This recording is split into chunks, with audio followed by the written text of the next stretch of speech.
Huwag kayong magtapon ng basura dyan. Oh my God. Yeah. Ikaw ay nasilayan, bigla kang tumakbo dahil na konsensya ka sa maling pagtapon ng basura.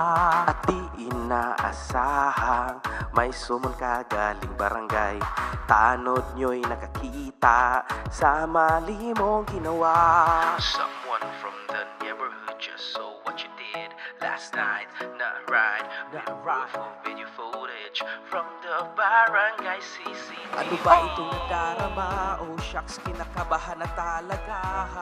Baka malaki aking multa, 'cause pips I feel not so good. Kaya kung may basura ka, itapon sa wastong tapunan. At huwag kang magkakalat ng iyong trash kung saan-saan.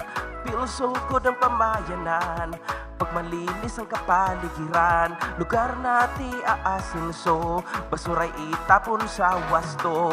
Problema sa basura, komunidad kumilos ka. Problema sa basura, komunidad kumilos ka. Boy, pinatawag ka na daw ni Kapitan. Kaya wag ka nang magtapon ng basura kung saan-saan kung ayaw mong magkamulta. Good night. Tito Aya.